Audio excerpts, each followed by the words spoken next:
Shocking photo of the Obamas destroys media's story. The media was outraged over photos of President Donald Trump signing hats for troops on his Christmas visit to them in Iraq. They said it was a violation or norms and treated it as if he kicked the troops. The pool reporters traveling said that the troops brought the hats with them, including one hat that said Trump 2020, CNN Pentagon correspondent Barbara Starr said on Wednesday. "We will have to see if that actually proves to be the case. The question is, if they brought them or if the president brought them, what commander allowed that to really happen?" she said. "Troops are not supposed to be involved in political activities," Starr said. "The U.S. military is not a political force," she said. But what it left out was the fact that in 2008 former President Obama did the same thing, the San Francisco Chronicle reported. The caption of the photo from the Associated Press read, "In this photo released Saturday, July 19, 2008, by the U.S. Army, Democratic presidential candidate Senator Barack Obama, D.I.L., signs memorabilia for service members at Camp Barifyan, Kuwait, Friday, July 18, during a congressional delegation visit." Former First Lady Michelle Obama was also photographed signing memorabilia for the troops.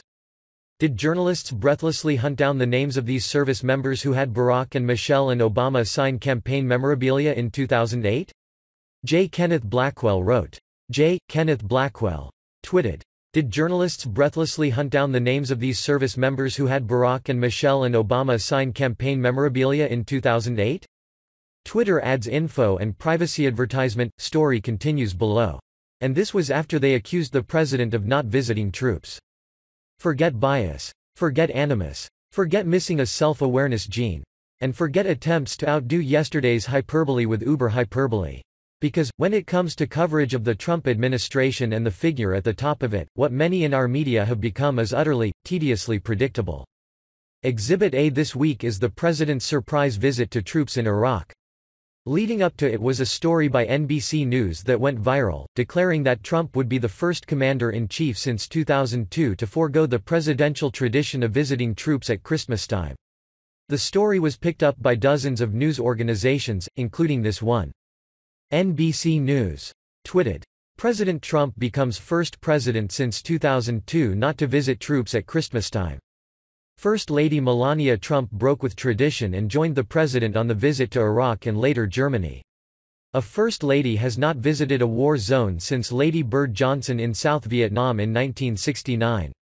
The usual suspects, including actress and progressive activist Alyssa Milano, jumped on board, eventually prompting a hilarious exchange between Fox's Brit Hume and former CNN morning anchor Soledad O'Brien after the latter put forth a theory that Trump only visited because he was shamed into it, despite such the trip being planned weeks in advance for security purposes.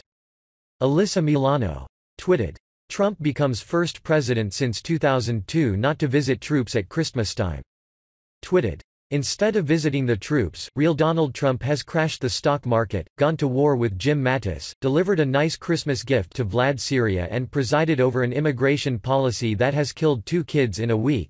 Tweeted, "Facebook has greatly reduced the distribution of our stories in our readers' newsfeeds and is instead promoting mainstream media sources.